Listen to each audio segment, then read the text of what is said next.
나는 이렇게 살아가고 있는데 너는 왜 행복해? 그러니까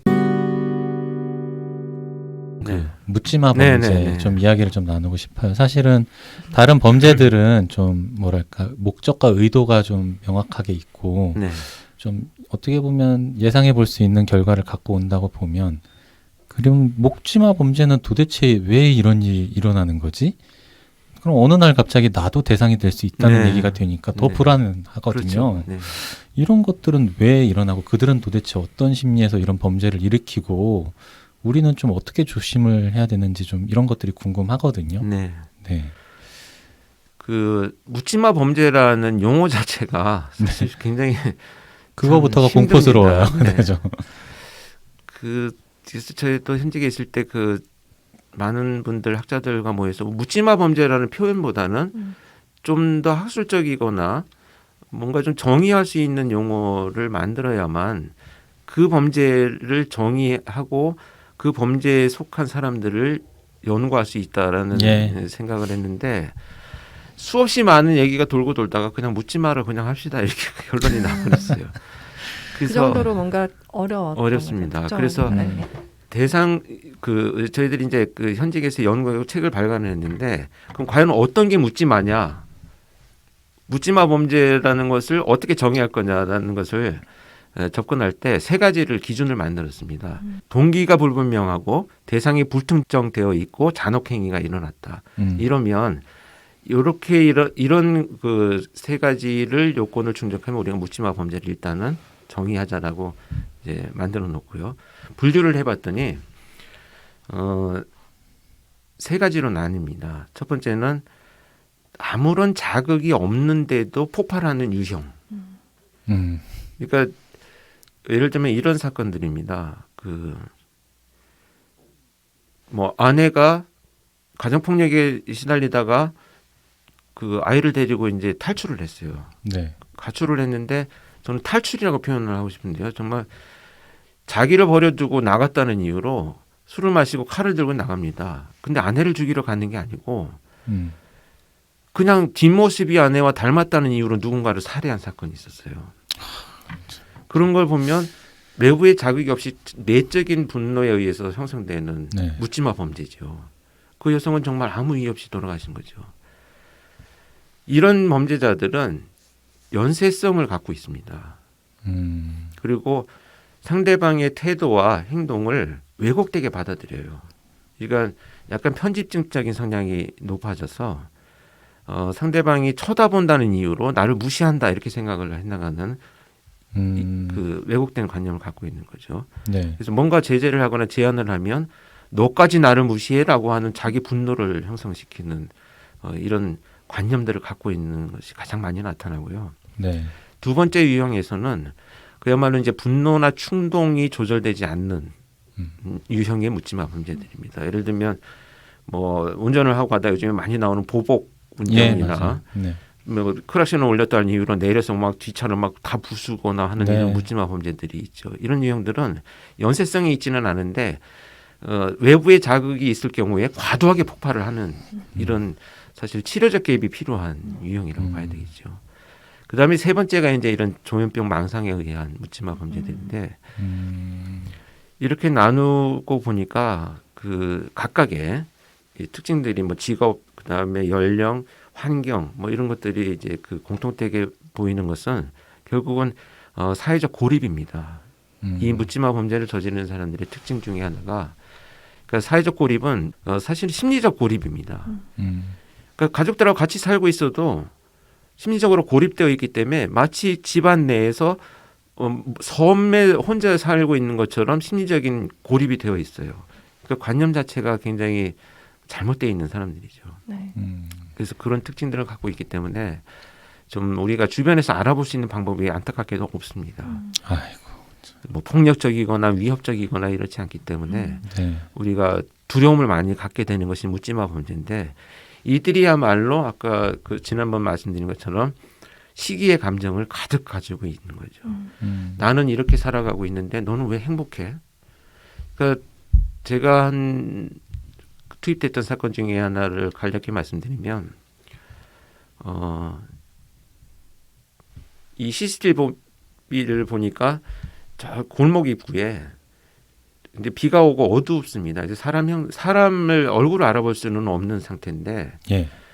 누군가 차를 세워놓고 한 30분 동안 서 있어요. 건물 입구에. 뭐 휴대폰을 보기도 하고 서성이면서 서 있습니다. 그런데 길 건너편에서 대학에 다니는 21살의 여학생이 남자친구와 헤어져가지고 손을 흔들면서 집으로 가려고 골목을 들어서는데 느닷없이 달려들어서 이 학생을 살해한 사건이 발생했습니다. 당연히 면식범 수사를 했죠. 30분 동안이나 기다렸다가 살해를 했기 때문에. 근데 일주일 동안 수사를 했는데 이 학생은 전혀 아무런 그 이 공격을 받을 만한 삶의 어떤 흔적이 나타나지 않아요. 네.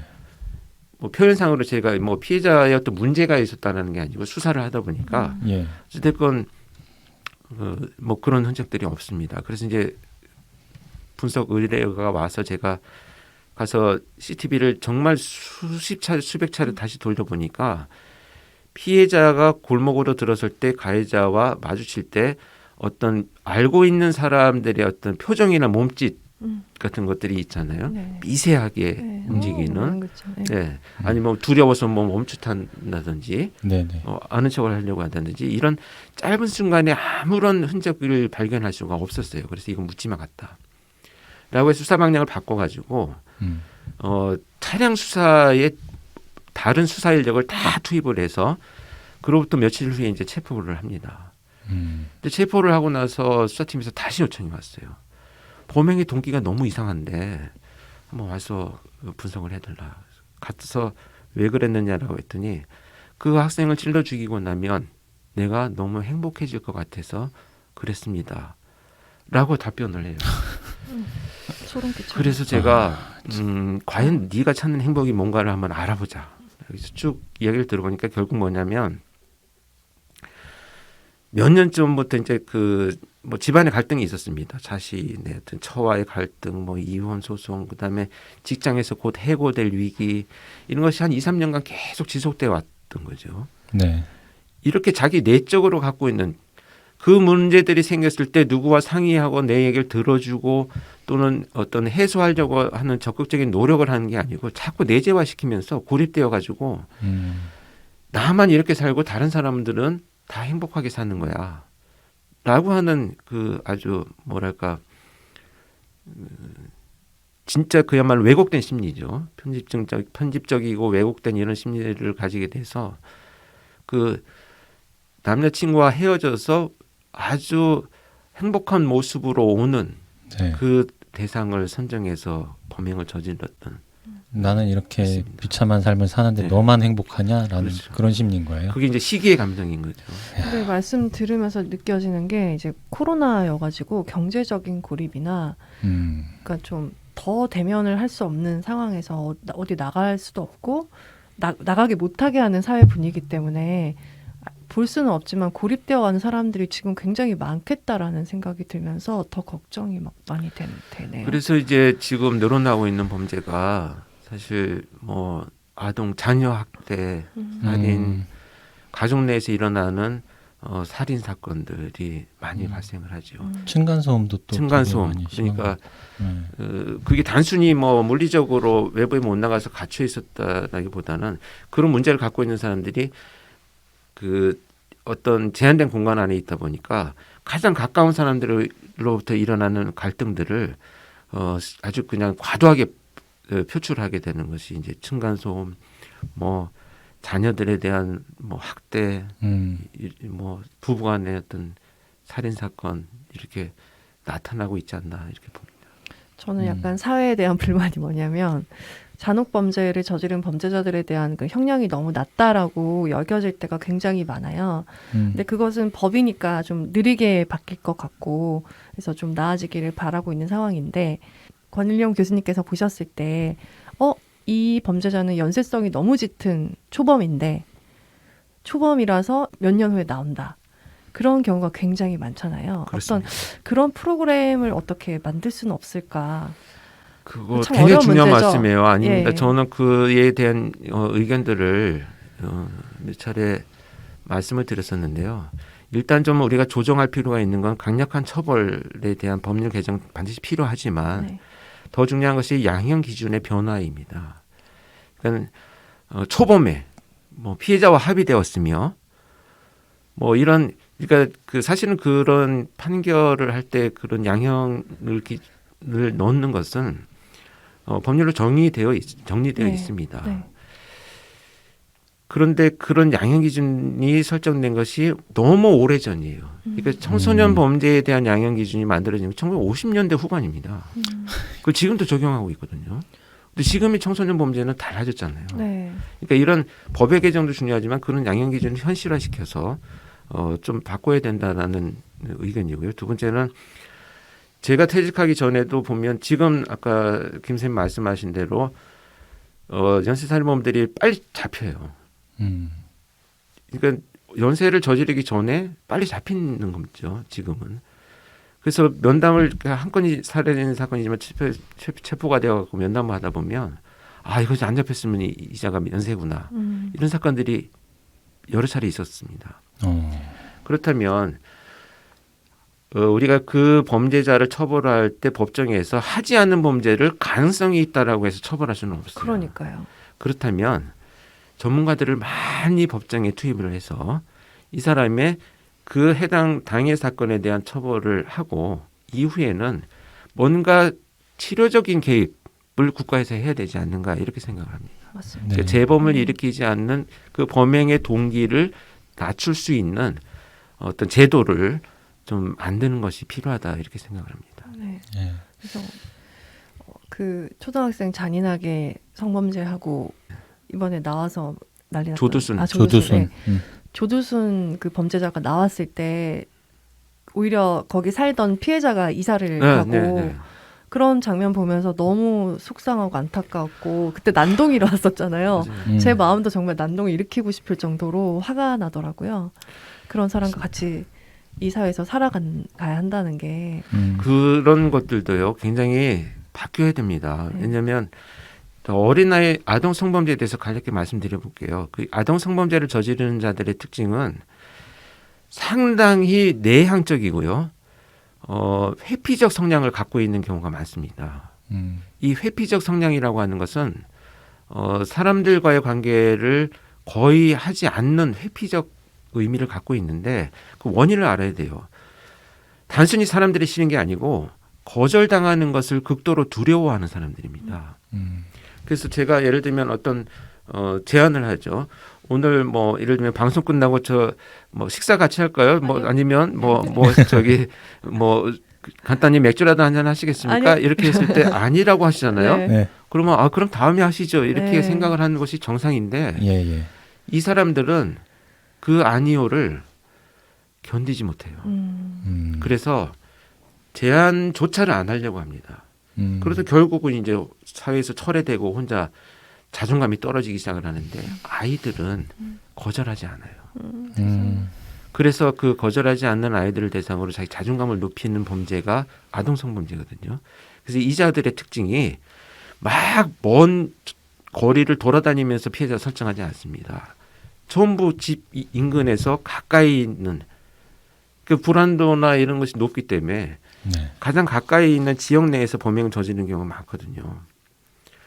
그런데 법은 어떻게 되어 있냐면 그 당해 사건의 범죄자가 출소했을 때 그 당해 사건의 피해자의 100m 이내에 접근하지 못하도록 되어 있어요. 그나마. 그런데 이미 조두순 같은 경우에는 어떻습니까? 나는 내가 살고 있는 집으로 왔지 나는 걔 100m에 접근한 게 아니야 라고 주장했을 때 이 거주를 제한하는 법은 없습니다. 그러니까 법과 현실이 너무 잘못되어 있는 거죠. 왜? 100m도 너무 좁아요. 그러니까요. 네. 10km 돼요. 미국 같은 데는. 그러니까요. 근데 뭐 거리가 문제가 아니라 어찌됐건 그 범죄를 저지르는 자들의 특징을 알았다면 거주일을 제한하는 것까지 포함이 됐어야 되죠. 그렇지 않고 나는 집에 와 있는데 내가 뭐 그 접근할 마음 없어라고 하지만 이미 100m 안에 들어와 있는 거죠. 결국은 피해자들이 이사를 가야 되는 문제가 발생을 하고 있는 거죠. 이렇게 그들의 특성에 따른 법의 어떤 그 조금 우리가 변화가 필요한 부분들을 자꾸 이렇게 네. 예, 전파하고 말씀드리는 게 제 네. 역할이다 이렇게 생각을 그러니까요. 합니다. 아, 이 부분은 진짜 중요한 부분 말씀해 주신 것 같아요. 네.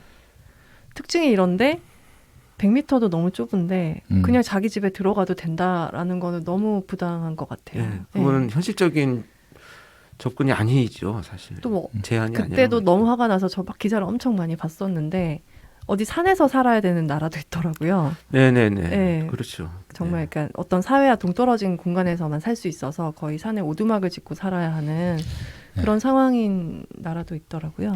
이 아동성범죄는요, 그 정말 잔혹한 그 이유 중에 하나가 이자들이 아이들이 자기를 그렇게 만들었다고 생각을 합니다. 아 정말. 저는 정말 면담을 하면서 울분을 참지 이게 목적과 목표가 있으니까 참고 그들의 이야기 어떤 심리를 갖고 있는지를 들어야 되는 입장이라서 듣고 있다 보면 정말 가슴이 막 그 무너지는 것 같은 얘기들을 해요. 그 아이들이 자기를 뭐 이렇게 그 성적으로 유혹했다라든지 뭐 이런 표현들을 실제 합니다. 그 자들이. 그런 걸 보면 이거는 그냥 형량을 뭐 아예 사회와 격리시키지 못한다면 네. 재범을 저지르지 못하기 위한 어떤 그 성폭력 치료 프로그램들을 좀 더 강화시켜갖고 거기에 맞는 프로그램을 운영해야 되지 않나. 지금 우리 한국에서 이런 그 성범죄에 대한 치료 프로그램들은요. 사실 좀 집단화되어 있고 전문화되어 있지는 않습니다. 네. 네. 150시간, 200시간 명령을 해도요. 사실 좀 저는 전문적이지 않아요. 근데 이제 뭐 외국이라고 해서 다 좋은 건 아니지만 그런 측면에서 본다면 뭐 캐나다나 이런 곳에서는 아동 성범죄 서너 명을 넘지 않아요. 한 명의 전문가가. 그래서 그들의 어떤 그 변화들을 자기가 책임을 지고 계속 치료 프로그램 운영을 합니다. 근데 우리는 뭐 100명, 50명씩 뭐 모아놓고 이렇게 그 프로그램을 운영한다면 큰 의미는 없지 않나 하는 생각이 그럴 것 들죠. 같아요. 근데 진짜 권 교수님께서 왜 아프셨는지 알 것 같아요. 네. 네. 그래서 그 자들은 네. 너무나 우리와 살고 있지만 다른 세상에 살고 있는 것처럼 상처를 많이 받았죠. 나도 막 상담하다 보면 내가 데미지를 입는 게 막 많이 그렇습니다. 느껴지시니까 네. 오래 못 하시고 또 퇴직할 수밖에 없으셨던 것 같기도 해요. 네. 네. 아이고 참. 저희가 슬슬 이제 좀 마칠 때가 돼서 네. 이제 교수님께서 좀 마지막으로 이 말은 좀 했으면 좋았을 네. 텐데 못 하신 말씀이 있다면 듣고 마무리하도록 하겠습니다. 네, 그래서 저는 이제 퇴직 이후에 뭐 이 프로파일링 케이스 스터디 책도 그렇지만 범죄에 대한 이야기들을 잘 전달해드리고 있습니다. 근데 이런 책들을 통해서 단순히 그런 범죄가 있었구나라고 보시기보다는 이것을 같이 공감해야 되고요. 그래야만 이 악이라고 하는 범죄는 어떤 뭐 수사기관만이 책임을 지는 것이 아닙니다. 다 우리 사회가 맞아요. 다 같이 예방하고 차단해야 되는 것이 범죄이기 때문에 네. 이걸 통해서 또 변화되어 가는 현대 사회의 범죄들을 어떻게 우리가 같이 막을 것인가를 고민하는 계기가 되었으면 하는 바람으로 책을 쓰고 방송을 하면서 전달을 해드리고 있습니다. 사실 이 지존파 마카파의 90년대 이런 범죄자들이 나타나면서 이미 연쇄살인에 대한 어떤 사인을 보내왔거든요. 범죄들은. 네. 근데 국가는 대비하지 않았습니다. 그래서 유경철 사건이 났을 때 그 많은 희생, 정남규가 나왔을 때도 그만큼 희생될 동안 오직 수사력이 투입돼서 그 미지의 어떤 범인을 잡기 위한 고군분투가 이루어졌는데 그렇다면 지금 이제 사이버상에서 일어나는 이런 온라인 범죄들을 시그널을 벌써 보이고 있는데도 우리가 이렇게 방치하고 그들의 문제야 거기 가입해서 보는 사람 문제지라고 생각할 것이 아니라 다 같이 네. 이 범죄들을 반복되지 않도록 고민하는 이런 기회를 만들기 위한 전달이기 때문에 마지막으로 드리고 싶은 말씀은 범죄자들을 보지 마시고 범죄자들이 피해자들을 어떻게 보는가라는 관점에서 보신다면 그들이 어떤 자들인지를 좀 더 이해할 수 있는 계기가 될 수 있다 이렇게 생각합니다. 네. 네. 네. 우리가 나눈 이야기에서도 굉장히 어떤 사회가 조금 나아질 수 있는 방향에 대해서도 많은 아이디어를 얻은 것 같습니다. 네. 네. 케이스 스터디 많이 하십시오. 고맙습니다. 네, 네. 저희가 그 구독자님께 말씀드리는 거예요. 교수님이 아니라. 네. 네. 이런 사례들이 있다는 거를 좀 보시고 그들의 네. 심리가 어떤지 어떤 존재들인지 좀 이해하고 네. 나면 앞으로 이제 우리가 어떻게 행동해야 네. 되겠다라는 그런 방향성을 좀 찾을 수 있을 테니까요. 예, 여러분들도 저희 방송도 보시고 책도 한번 읽어보시면 좋을 것 같습니다. 고맙습니다. 오늘 2시간에 걸쳐서 또 저희 같이 함께해 주신 교수님께 또 깊은 감사드리면서 2부도 여기서 마무리하겠습니다. 너무 감사합니다.